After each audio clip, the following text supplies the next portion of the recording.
tersangka yang muncul adalah dari unsur subholding Pertamina. Ada 3 perusahaan, pertama Patra Niaga, kedua Pertamina Shipping, ketiga Pertamina Kilang Internasional. Baru subholdingnya. Di Pertamina aja belum ada tersangkanya. Satu lagi dari sisi brokernya. Ya ada 3 nama itu ya, ada Kerry dan kawan-kawan itu, ada PT Jenggala segala macam. Nah, ini kan baru potret kecilnya nih Pak, udah sebesar ini kerugiannya. Salah satu modus yang dilakukan oleh para tersangka ini adalah dengan melakukan importasi tidak sesuai dengan spek. Jadi speknya untuk Pertamax, tapi yang dikirimkan adalah Pertalite. Harusnya RON 92, yang di shipping RON 90. Yang lebih besar itu terkait dengan permufakatan jahat agar bisa impor. Toh akhirnya masyarakat kecewa, beli Pertamax dapatnya Pertalite. Kayak di prank ya.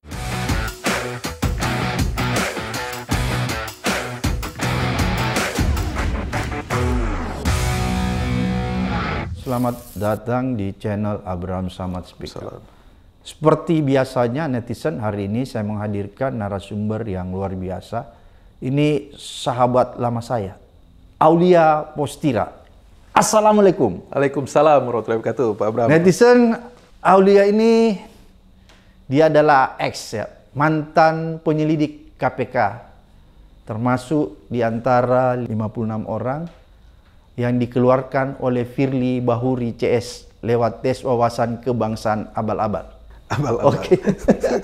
Netizen, hari ini kita membicarakan kasus yang sangat menarik nih ya.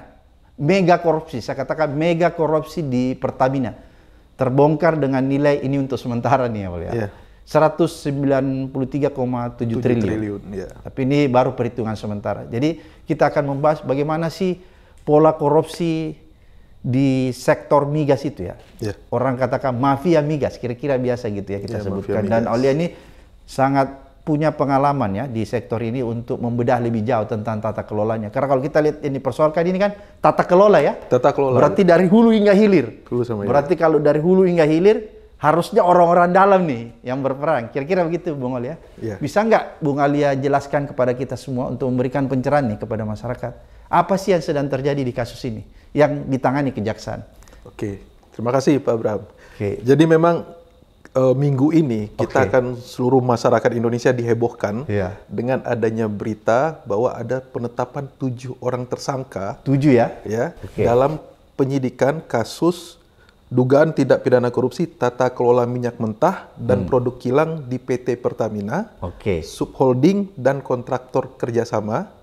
Kontrak kerjasama KKKS, biasa kita kenal, periode tahun 2018 sampai 2023. 2018 sampai 2023 itu 6 tahun Pak, bukan 5. 18, 19, 20, 21, 22, 23. Wah. Berarti 6 tahun.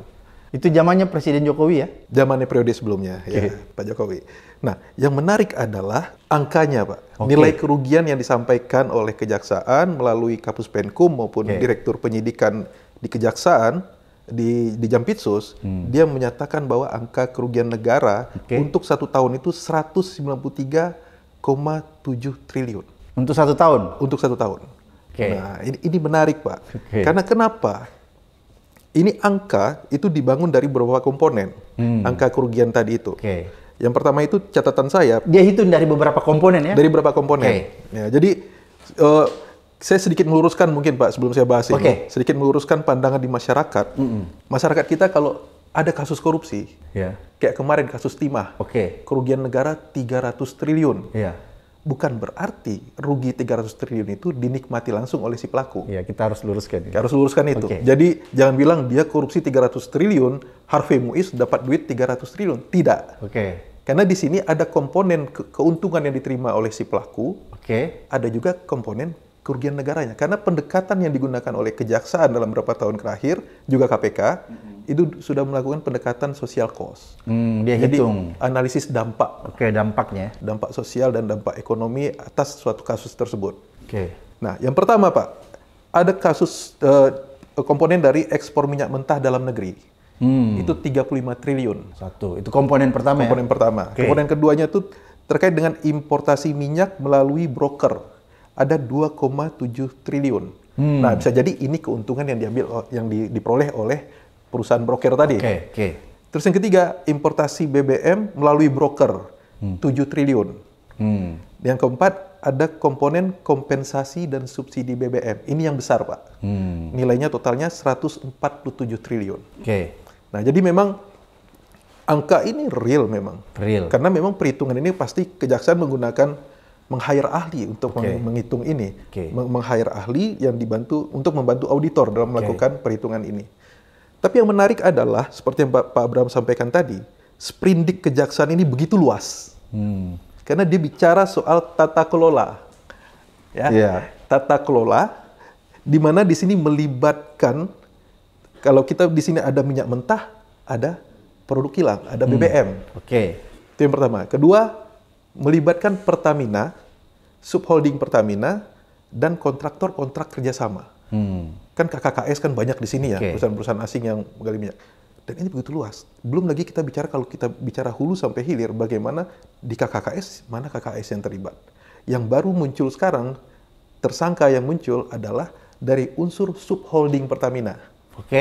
Ada 3 perusahaan, pertama Patra Niaga, kedua Pertamina Shipping, ketiga Pertamina Kilang Internasional. Baru subholdingnya, di Pertamina aja belum ada tersangkanya. Belum ada ya? Belum ada. Satu lagi dari sisi brokernya. Brokernya, ya ada 3 nama itu ya, ada Kerry dan kawan-kawan itu, ada PT Jenggala segala macam. Nah, ini kan baru potret kecilnya nih Pak, udah sebesar ini kerugiannya. Makanya gini menarik untuk kita dalami. Baru di bawahnya nih ya. Nah, apalagi Bapak bilang kan, kita harus apresiasi kejaksaan, kan ini nggak mudah tentunya untuk melakukan investigasi dan menaikkan kasus ini ke level penyidikan sampai hari ini tentu nggak mudah, karena ini pasti akan berbenturan dengan banyak orang. Banyak kepentingan.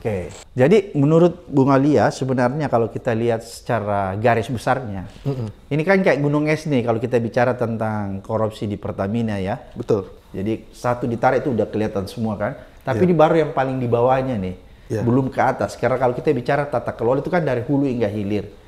Pasti nanti kalau bicara tata kelola, mau tidak mau, Pertamina pasti ada yang terlibat. Pasti. Kalaupun nanti tidak ada, pasti kan orang bertanya-tanya kan. Kalau bicara dari hulu hingga hilir. Kalau menurut Bung Aulia nih, sebagai orang yang pengalaman, ya pernah memperbaiki tata kelola di sektor migas, celah-celah mana sih yang paling berantakan di sektor migas ini, yang memang selama ini jadi banjakan sebenarnya. Jadi lahan mafia migas itu bermain. Ini kan mafia migas itu sudah lama kita dengar ya. Sudah lama sekali, tapi sampai hari ini itu belum bisa dibongkar secara utuh. Kalaupun sekarang kejaksaan membongkar, pertama saya apresiasi, luar biasa. Tapi saya belum terlalu yakin juga apakah ini dia murni akan membongkar seluruh praktek mafia migas atau hanya mengganti pemain mafianya. Mafia lama ini ditarik keluar, mafia baru masuk. Gimana nih? Silahkan Bung Alia jelasin kepada kita. Pertanyaan Pak Abraham berbahaya sekali ini. Jadi gini Pak, kalau kita bicara minyak, berarti kita bicara soal aspek kekuasaan. Di negara manapun Pak, di dunia ini, siapa raja minyak, dia yang berkuasa. Karena memang ya konsumsi minyak di dunia begitu tingginya dan nilainya juga tinggi. Sebagai catatan ini, saya sempat buka data ini data tahun 2024. Setiap hari itu kita melakukan impor BBM. Kebutuhan bahan bakar minyak kita itu 1,4 juta barrel per hari. Itu per hari ya? Per hari. Itu sebanyak 600.000 barrel per hari itu dihasilkan dari dalam negeri. Sekitar 800 ribuan barrel per hari itu dari impor. Dari peta besar itu saja kita udah kebayang nih. Ada 800.000 barrel per hari kebutuhan minyak dalam negeri kita itu dari impor. Nah, di sana di mana celahnya? Dari proses importasi itu sendiri. Pertama. Jadi proses impornya saja sudah ada celah di situ ya, orang mainkan. Karena kenapa? Di sini kan pasti ada peran trader. Jadi untuk kebutuhan impor kita ada ya Pertamina maupun Pertamina itu dia bisa dengan kontrak jangka panjang dengan negara-negara asing. Ada berapa kebutuhan minyak kita berkontrak jangka panjang. Tapi ada juga sebagian, ada mungkin sekitar 40%-an itu adalah dari pembelian di spot. Dia beli berapa? Jadi kontrak jangka panjangnya dia rutin ya. Rutin selama berapa tahun kita berkontrak, itu dia mengirimkan ke Indonesia dan kita membayar. Terus ada yang kita harus beli di spot. Nah, disinilah broker-broker itu bermain. Karena ini kan angka besar, Pak. Korupsi importasi, jangankan ngomong minyak, ngomong pangan aja itu cuannya besar, Pak. Apalagi kita bicara minyak, ini besar sekali, Pak. Besar ya? Sangat besar. Kalau dari data tahun mungkin sekitar 5 tahun yang lalu, dibutuhkan untuk importasi minyak, baik minyak mentah maupun minyak BBM, kita membelanjakan rata-rata 100 sampai 120 juta US dollar per hari. Itu angka besar, Pak. Besar sekali ya? Per hari. Karena kan nggak bisa. Negara kita, apa yang terjadi kalau seandainya SPBU itu tutup dalam waktu 2 hari saja? Chaos negara ini, Pak. Nggak bisa jalan ya? Nggak bisa jalan. Nah, makanya karena ketergantungan kita dengan impor minyak tadi, dan di sanalah celah yang paling banyak bermain. Dan di situ terlalu banyak pemainnya. Karena untuk importasi kita bicara apa? Mulai dari tendernya, terus bagaimana pengirimannya, ada shippingnya, transportasinya. Makanya salah satu yang menjadi tersangka di sini salah satu anak perusahaan Pertamina yang bernama dengan Pertamina Shipping. Nah, itu begitu luas, Pak. Kita belum lagi ngomong soal di sektor hulu ya, yang ada di KKKS. Karena kita fokus dulu di kejaksaan ini, apa yang dikerjakan oleh di kejaksaan ini. Nah, saya meyakini apa yang dikerjakan oleh kejaksaan ini baru hal kecil tapi kompleks. Kita harus apresiasi. Ya, luar biasa ya. Ini luar biasa. KPK belum bisa masuk ke sini. Ya kita akui, Pak.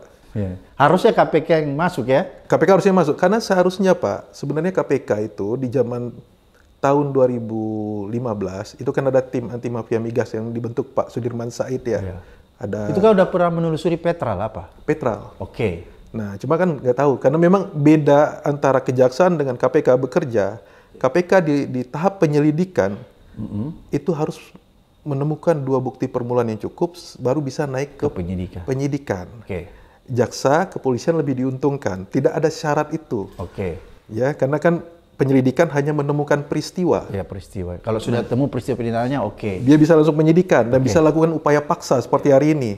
Jadi memang ada sedikit, memang tidak dari sisi prosedur, memang di KPK lebih ketat untuk naik ke penyidikan. Tapi bukan berarti KPK tidak mampu. Saya banyak teman-teman yang punya kompetensi baik di KPK. Iya, saya paham itu. Luar biasa sebenarnya.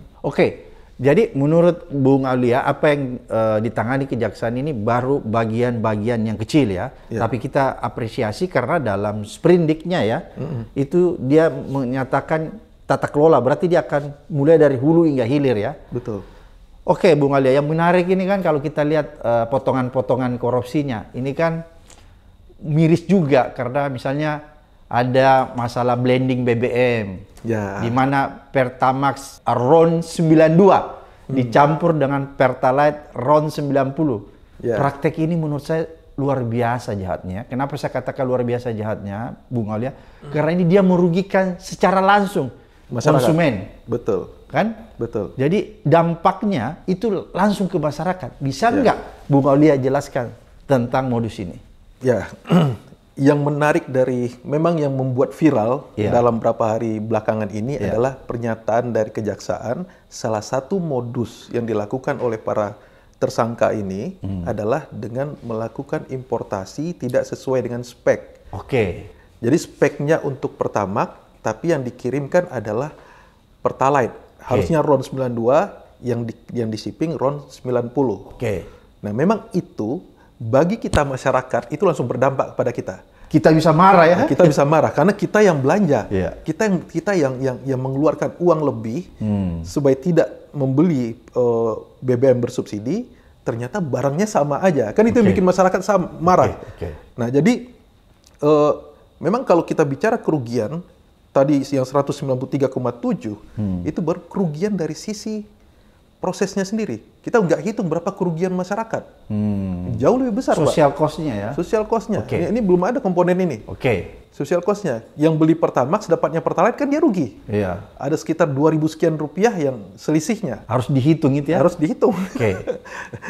Tapi sebenarnya kalau saya pengen lihat ini dalam konteks kasusnya lebih besar lagi, Pak. Ini kan berawal dari Peraturan Menteri SDM nomor 42 tahun 2018, Pak. Pada pasal 2 itu tertulis bahwa PT Pertamina dan Badan Usaha Pemegang Izin Usaha Pengelolaan Minyak Bumi wajib mengutamakan pasokan minyak bumi yang berasal dari dalam negeri. Jadi ini DMO, Pak, Domestic Market Obligation. Jadi berapa produksi minyak kita, hasilnya, itu sebelum kita melakukan impor, ini dulu nih dioptimalkan. Harusnya begitu mekanismenya. Harusnya seperti itu. Sehingga karena beban impor pasti lebih mahal ya dibanding kita beli minyak yang dari dalam negeri. Karena kan transportasinya juga udah pasti dari sisi shipping lebih irit lah dibanding, belum lagi soal biaya fee untuk broker.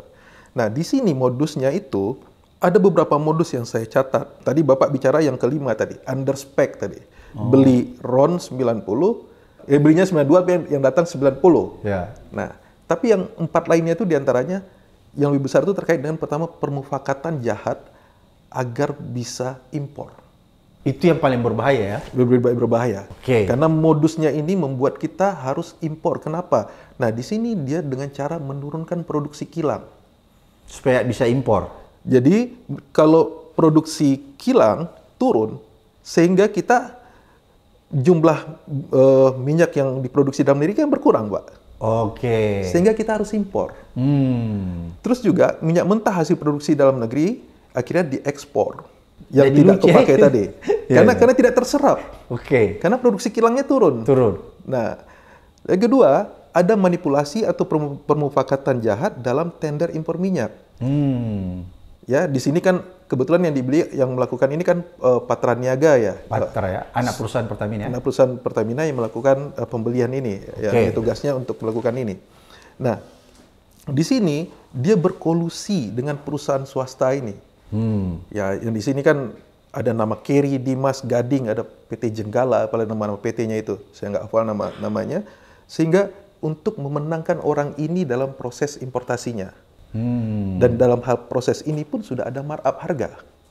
Jadi luar biasa penyimpangannya ya? Pengkondisian tender lah yang kedua ini. Yang ketiga, markup biaya pengiriman, biaya shippingnya.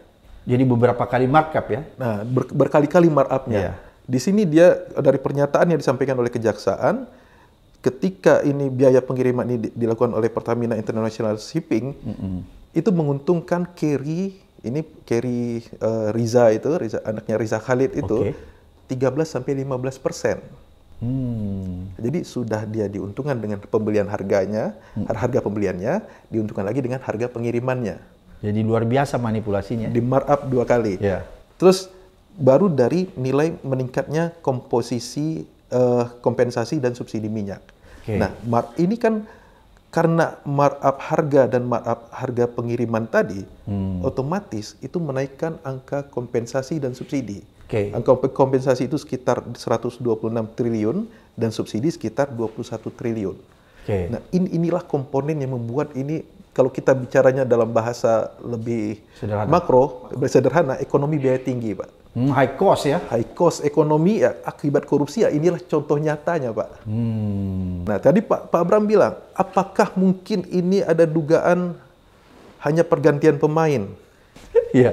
Semua kemungkinan itu bisa terjadi, Pak. Bisa ya? Bisa terjadi. Makanya kita harus awasi nih, Pak, proses ini. Kita sama-sama harus mengikuti dan proses, mengawasi kejaksaan ya? Mengawasi kejaksaan dalam menangani perkara ini. Sebenarnya, kejaksaan itu sebenarnya kan bukan minggu ini memulai proses ini. Berapa minggu lalu, mereka kan sudah lakukan penggeledahan di Dirjen Migas, SDM. Cuma kan bagi masyarakat itu belum eye-catching. Masyarakat tahu kalau udah ngomong Pertalite dan Pertamax kan, Pak ya. Maka itu yang disampaikan. Itu yang disampaikan. Dan yang menarik, ketika penggeledahan itu, Menteri SDM langsung mengganti Dirjen Migas. Dirjen itu baru 1 bulan di sana menjabat. Diganti, ada apa? Itu kan pertanyaan besar juga. Karena kalau kita bicara regulator terhadap migas kita, berarti kan Kementerian SDM. Regulatornya itu Kementerian SDM ya? Iya. Nah, mereka yang membuat peraturan-peraturan kan. Nah, makanya kan seperti apa nanti pengembangan kasusnya? Apakah ada dari Kementerian SDM yang terlibat, atau bahkan apakah ada politisi juga yang terlibat? Karena kita bicara uang, Pak. Bicara uang besar ketika minyak ini. Saya selalu ingat nih, Pak. Ada pernyataan yang cukup terkenal. You control oil, you control nation. Luar biasa ya. You control food, you control people. Ketika kamu bisa mengendalikan minyak, kamu bisa mengendalikan negara. Ketika kamu bisa mengendalikan makanan kamu bisa mengendalikan manusia, orang-orang yang ada dalamnya. Ini ya game kekuasaan akhirnya, Pak. Oke, berarti ini luar biasa ya. Dan menurut saya ini yang kita khawatirkan, Bung Aulia, bahwa kenapa sampai kita harus sikapi dengan seksama, harus terus mengawasi, karena kita khawatir nanti jangan sampai kalau masyarakat tidak melakukan pengawasan ketat terhadap jalannya penegakan hukum kasus korupsi Pertamina ini, mafia migas, jangan-jangan nanti bisa terjadi yang namanya lokalisir. Ya. Kan? Karena kan kalau kita lihat sprintingnya itu kan luas kan, luas tata kelola. Berarti kalau tata kelola itu kita punya harapan yang besar bahwa benar-benar dia akan membongkar praktek korupsi yang selama ini terjadi di sektor migas. Kan begitu kalau kalau tata kelola dari hulu hingga hilir. Yeah. Tapi ya walaupun ini masih awal, kelihatannya ini kan mulai yang kecil-kecil ya, gitu ya kalau kita. Tapi ya oke lah, karena ini kan dari awal ya. Tapi kita berharap bahwa jangan kasus ini dilokalisir. Betul. Karena kan dia di sprintingnya itu dari hulu sampai hilir karena tata kelola. Yeah. Menurut Bung Aulia nih, apa sih yang menjadi problem utama di sektor migas ini? Sehingga sektor ini memang menjadi apa ya, kayak gula gitu loh Bung Aulia. Menarik untuk dilakukan permenan, menarik untuk dilakukan penyimpangan oleh mafia-mafia di sana. Ini kan sudah lama cerita tentang ini sebenarnya Bung Aulia. Sebagai orang pengalaman nih, apa sih yang harus diperbaiki di sektor-sektor ini sehingga misalnya begini, kalau misalnya ini nanti betul dibongkar sampai ke akar-akarnya, tidak dilokalisir, maka kita berharap bahwa tidak akan lagi terjadi. Kan begitu harapan kita. Tapi kan yang kita khawatir jangan sampai cuma sebagian, masuk pemain baru, jadi lagi. Ini gimana nih menurut Bung Aulia? Ya, saya masuk dari teori dulu nih Pak. Oke. Dalam teori fraud, ada teori kriminologi tentang fraud. Ada sebuah teori yang namanya CDMA. Itu dari Robert Klitgard. C-nya itu corruption. D-nya itu directionary. M-nya itu monopoli, A-nya itu akuntabilitas. Jadi C sama dengan M tambah D tambah M kurang A. Ketika kekuasaan, jadi korupsi itu terjadi, kenapa? Ada penggabungan antara kekuasaan dan monopoli dan kurangnya akuntabilitas. Jadi ketika ada monopoli, ada kekuasaan yang menumpuk, tidak ada akuntabilitas, sudah pasti terjadi korupsi, Pak. Ini menarik kalau bicara monopoli, karena selama ini Pertamina itu diberikan hak monopoli yang luar biasa. Ya, bisa kita katakan seperti itu, karena selalu diprioritaskan oleh pemerintah kan. Mereka kan badan usaha milik negara, selalu diprioritaskan oleh negara. Nah, itu menjadi salah satu problemnya, Pak. Contohnya kenapa? Kita bisa lihat dulu, ketika ada kenaikan harga BBM, ya, ada salah satu saya sebut sajalah mereknya. Ada salah satu SPBU mereknya Vivo. Waktu itu menjual BBM lebih murah dari harga yang dijual oleh Pertamina. Akhirnya kan banyak masyarakat beli. Ngantri di situ. Ngantri. Dalam waktu 1 hari langsung keluar peraturan baru bahwa ada harga batas bawah untuk penjualan BBM. Dan tetap dari harga batas bawah tersebut Pertamina akhirnya yang paling murah dibanding yang lain. Ada Shell, ada BP, ada Vivo ya kita lihat ya. Nah, ini adalah bentuk monopoli sebenarnya. Kalau seandainya saya bukan berarti pro liberalisasi Pak ya. Tidak. Kita kan sistem ekonomi kita kan sudah ada ya di negara kita ini. Cuma kita mau supaya ini diatur lebih bagus. Diatur lebih baik. Nah, kalau seandainya ada persaingan yang sehat antara penyedia bahan bakar ini, perusahaan-perusahaan penyedia bahan bakar ini, tentu yang beruntung siapa? Masyarakat. Masyarakat yang diuntungkan ya? Masyarakat diuntungkan. Kita tidak harus membeli Pertamina karena harganya lebih murah. Toh akhirnya masyarakat kecewa, beli Pertamax dapatnya Pertalite. Nah itu kan kayak di prank ya, sampai dibecanda-becandain kalau saya lihat di sosial media. Kalau seandainya ini dibuat sistem persaingan yang sehat, ya tentu harga minyak dunia turun, ya tentu harganya turun. Kita lihat di negara-negara tetangga kita, di Australia, saya pernah kuliah di sana, harga minyak per hari itu mengikut dari harga minyak dunia, bisa naik bisa turun. Nah, cuma kan lagi-lagi dikatakan bahwa kita beda karena kita ada subsidi negara di sana, makanya kayak Pertalite itu adalah subsidi, BBM bersubsidi. Dan Pak Luhut pernah menyampaikan bahwa rencananya di tahun 2027 BBM subsidi akan dihapuskan. Dengan kejadian kasus ini membuat masyarakat tidak percaya kalau BBM subsidi dihapuskan, kita beli BBM non subsidi tapi isinya Pertalite, jangan-jangan nanti. Jadi sama aja ya, dibodoh-bodohin. Ini masalah distrust ini Pak. Ini masalah kepercayaan masyarakat yang dihancurkan dengan kasus ini.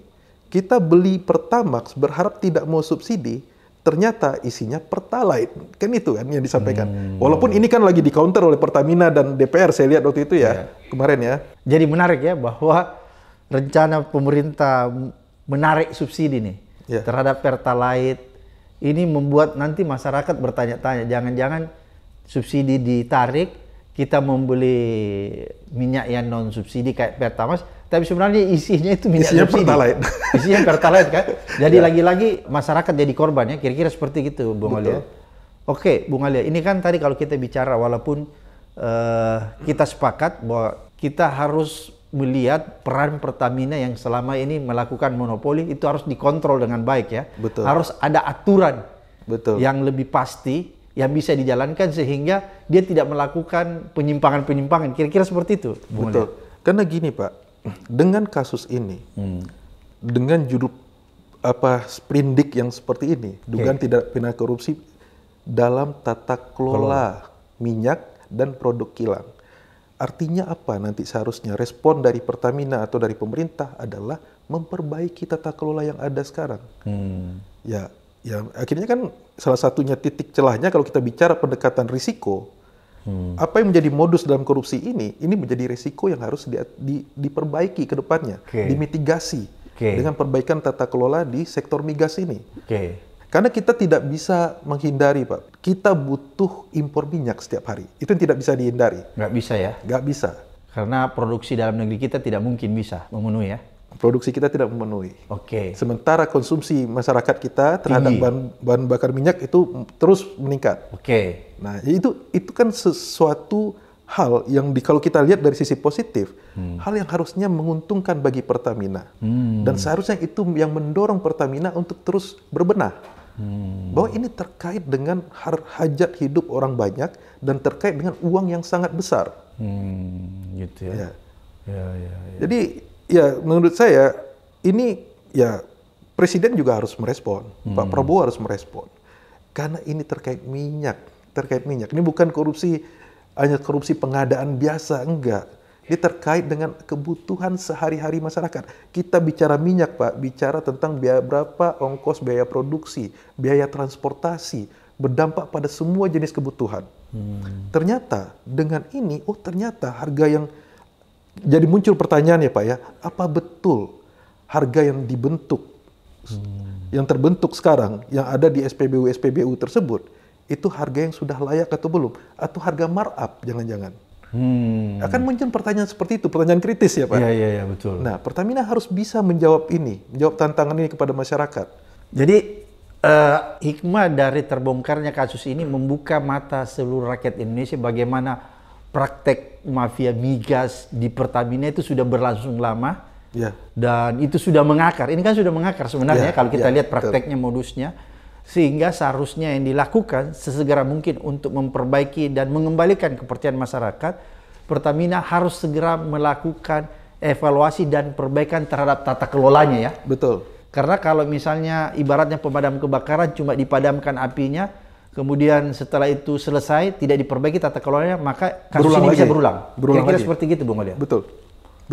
Oke, kalau begitu Bung Aulia melihat apa sih yang pertama-tama yang bisa dilakukan Pertamina untuk mencegah terulangnya lagi praktek-praktek mafia migas nih? Karena kan begini, kita khawatir jangan sampai ini dibongkar, ternyata terjadi lagi kalau nggak diperbaiki tata kelolanya.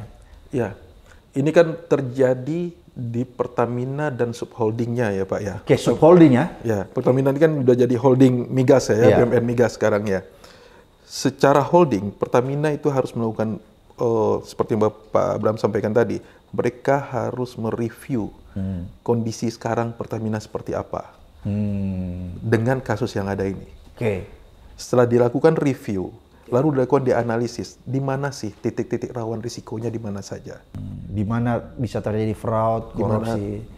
Korupsi, terus apa aturan-aturan, apa kondisi-kondisi yang membuat itu terjadi, root cause-nya Pak. Kalau kita bahasa pencegahannya, root cause analysis.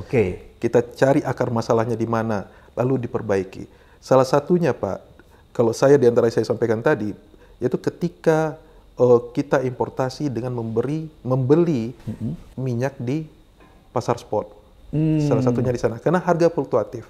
Kalau kita beli kontrak jangka panjang, mungkin tuh risikonya lebih bisa ditekan. Misalnya kita kontrak jangka panjang dengan misalnya dengan Arab Saudi, kita beli minyak sejumlah berapa dalam jangka waktu 10 tahun. Itu kan kita punya fixed price atau misalnya bisa diatur harganya sehingga kita tidak rugi dengan fluktuasi harga yang ada. Jadi itu lebih menjamin terhindarnya praktek-praktek kecurangan ya? Betul, kontrak-kontrak jangka panjang dengan negara-negara penghasil minyak. Itu salah satunya. Atau kalaupun kita ingin... Kenapa Indonesia nggak lakukan itu, Pertamina? Pertamina lakukan itu Pak, cuma nggak banyak. Belum semuanya. Saya sempat melakukan kajian. Mungkin baru 50% ya? Ya, sekitar 50 atau 60% yang kontrak jangka panjang itu. Yang sisanya masih belanja di spot.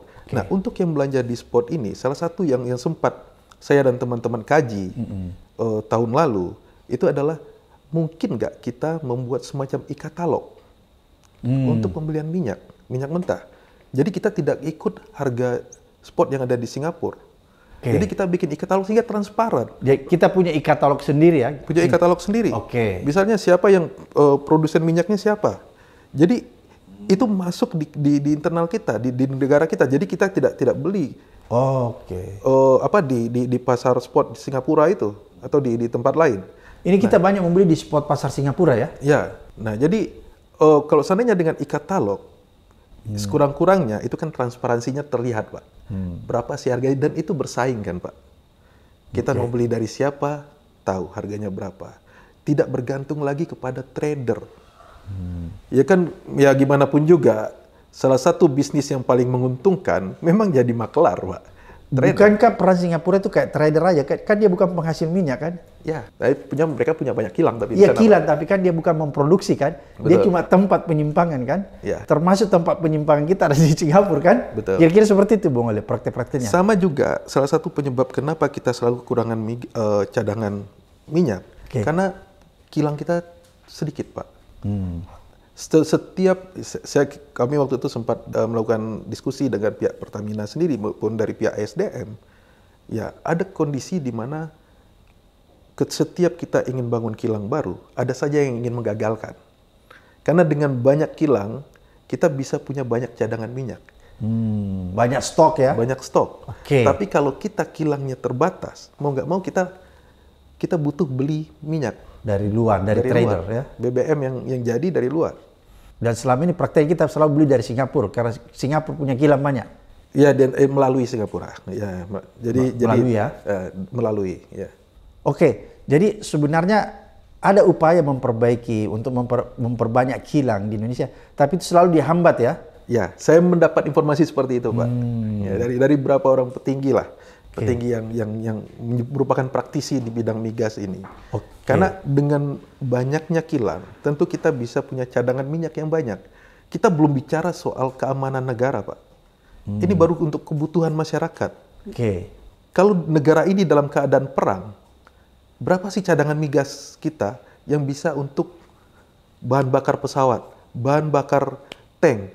Kita baru ngomong untuk kebutuhan masyarakat, Pak. Tapi kalau ada keadaan-keadaan emergensi, kewalahan kita ya? Keadaan darurat. Kita mau perang, pesawat kita nggak bisa terbang, nggak ada afturnya. Kita harus cari lagi ya, butuh waktu. Tapi kalau kita punya kilang sendiri kan nggak butuh waktu langsung ya. Kita bisa ada cadangan, ada stok. Jadi berarti memang ada kepentingan-kepentingan tertentu yang sebenarnya tidak menginginkan kita membangun kilang banyak di Indonesia. Ya, diantaranya kepentingan trader lah Pak. Ya, kenapa? Mereka memanfaatkan kalau semakin sedikit kilang di Indonesia dan kilangnya itu berada di luar, disitulah keuntungan bisa diraih ya, semaksimal mungkin. Kira-kira seperti gitu praktek-praktek bisnisnya ya. Betul. Bisa kita mapping sebenarnya Pak. Siapa saja sih trader-trader minyak? Siapa saja sih pengusaha-pengusaha tanker, shippingnya? Nggak banyak sebenarnya pemainnya Pak. Hanya itu aja dari dulu ya? Ya sedikit orang lah Pak. Sedikit ya? Nggak lebih dari 10 Bung Oli ya? Ya, saya nggak bisa sebut angka Pak.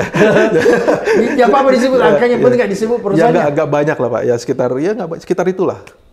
Karena kan ya ini kan permainan besar ya Pak, bisnis besar. Ya, minyak ini bisnis besar. Bisnis besar dan bisnis yang cuannya besar ya. Sangat menguntungkan. Yang bisa diambil setiap saat ya, kira-kira seperti itu. Ya. Oke, Bung Alia, kalau begitu menurut Anda, kalau misalnya nih ya, tadi harus ada review ulang, ada evaluasi ya. Betul. Melihat problem-problem mana yang paling urgent untuk dilakukan pembenahan sesegera mungkin. Karena ini kan dari hulu hingga hilir, pasti ada skala prioritas karena nggak bisa dikerjakan secara cepat pada saat waktu yang bersamaan. Jadi pasti ada skala prioritas kan gitu ya. Menurut Bung Alia nih, skala prioritas pertama yang harus diperbaiki nih dari hasil review kita agar supaya perlahan kita bisa menutup keran terjadinya fraud atau korupsi di sektor migas ini. Yang pertama Pak, dari kasus ini aja sih udah muncul di sini. Yang pertama itu bagaimana kita mengoptimalkan DMO tadi, domestic market obligation tadi. Karena kita juga sebenarnya kan kita memproduksi minyak juga. Cuma kan jumlahnya tidak bisa mengcover seluruh kebutuhan. Makanya kita harus impor. Seandainya kita bisa optimalkan produksi dalam negeri ini untuk diserap di dalam negeri, baru sisanya kita impor, tentu jumlah importasinya berkurang. Itu yang pertama. Yang kedua, kita harus perbaiki dalam tata kelola tadi terkait dengan pembeliannya itu, importasinya tadi. Bagaimana transparansinya, bagaimana pengawasannya, yang selama ini kan menjadi domain dari Pertamina semuanya. Jadi menurut Bung Alia pengawasannya yang lemah ini? Pengawasan dari Kementerian SDM terutama, karena mereka selaku regulator. Unsur pemerintah, regulator yang juga sebagai pengawas dalam hal ini. Nah, terus juga dari DPR. DPR juga harus mengawasi karena memang ini Komisi 12 ya, jangan gara-gara ada kasus ini baru manggil-manggil kayak kemarin. Kayak baru tahu aja gitu loh. Padahal sebenarnya problem-problem ini problem-problem konvensional ya, sudah lama. Cuma nggak pernah mau dibicarakan secara transparan di DPR ya. Betul. Kira-kira seperti itu Bung Alia. Nah, yang ketiga Pak, masih nyambung tadi dengan yang pertama, soal bagaimana produksi dalam negeri. Dulu pernah waktu zaman Bapak jadi pimpinan KPK, kita kan pernah bikin kajian juga tentang migas, khususnya terkait dengan lifting migas. Lifting dulu ya. Ini dan belakangan kita mendapat informasi, ternyata saat ini itu kembali lagi ke seperti dulu kondisinya, yaitu realnya berapa sih produksi dalam negeri kita itu? Berapa sih jumlah minyak yang real diangkat dari perut bumi kita setiap hari itu berapa? Sehingga itu menentukan angka untuk mengimpor. Nah, untuk memastikan berapa jumlah lifting itu butuh teknologi dan butuh pengawasan lagi, Pak. Dan itu tidak berjalan ya? Ya dulu, semaksimal mungkin, maksudnya nggak berjalan maksimal. Berjalan, dan ini kan tugas SKK Migas ya, kita bicara sektor hulu itu kan ya. Bagaimana SKK Migas terus diperkuat untuk memastikan berapa sih lifting minyak kita per hari. Nah kan kita bicara soal supply and demand aja nih Pak. Berapa kebutuhan kita, supply-nya seperti apa, supply-nya ada dua, dari dalam negeri dan dari luar.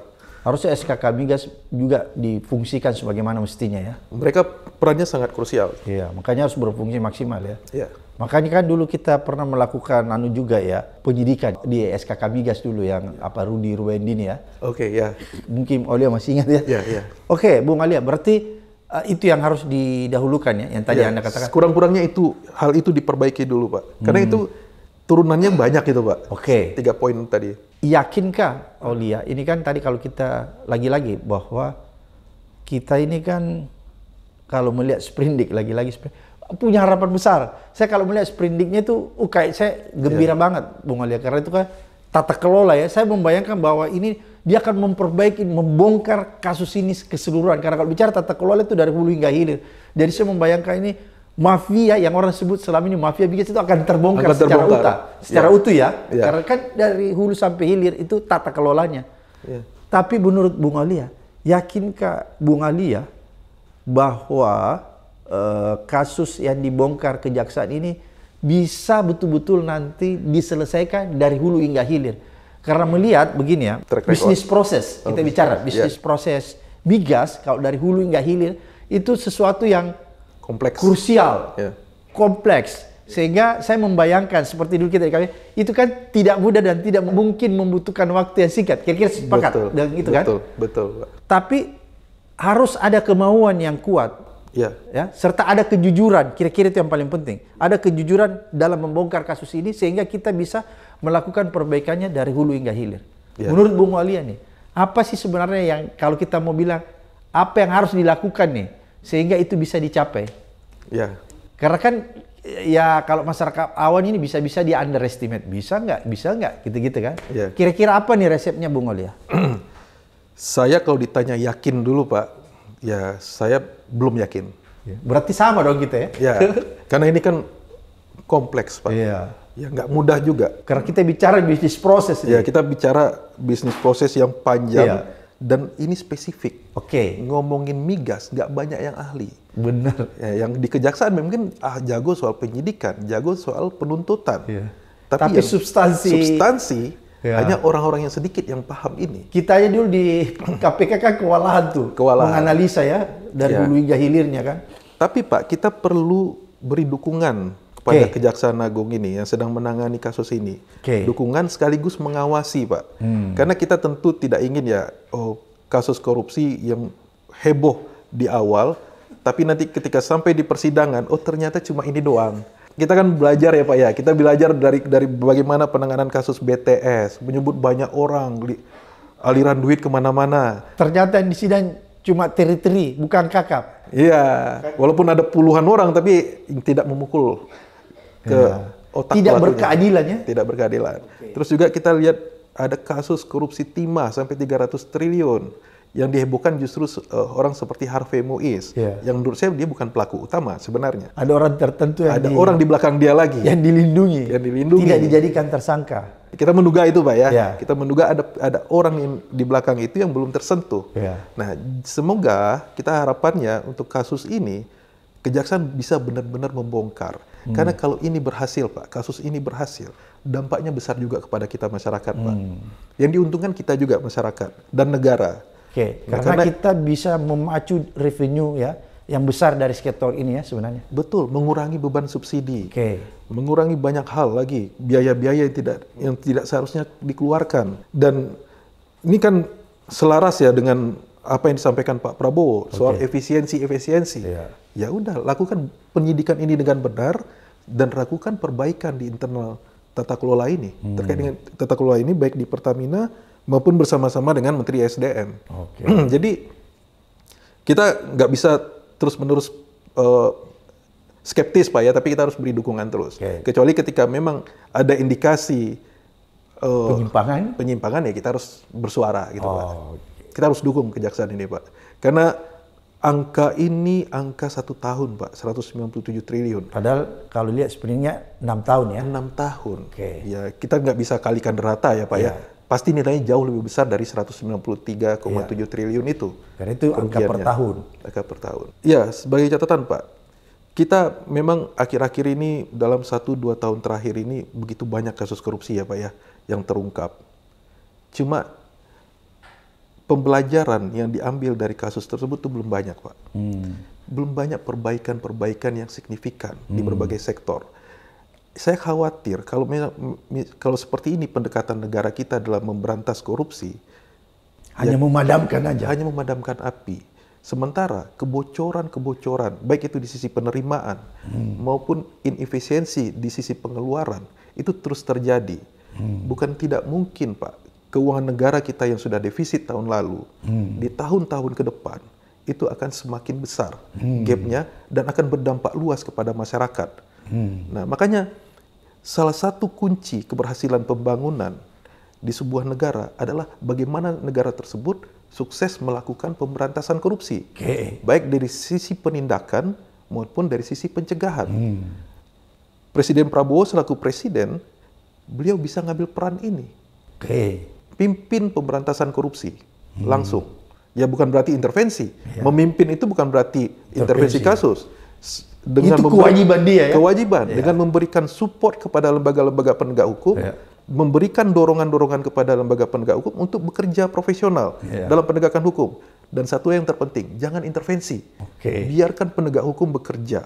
Awasi mereka bekerja, dan ketika ada penyalahgunaan wewenang ya baru bisa dilakukan pelurusan.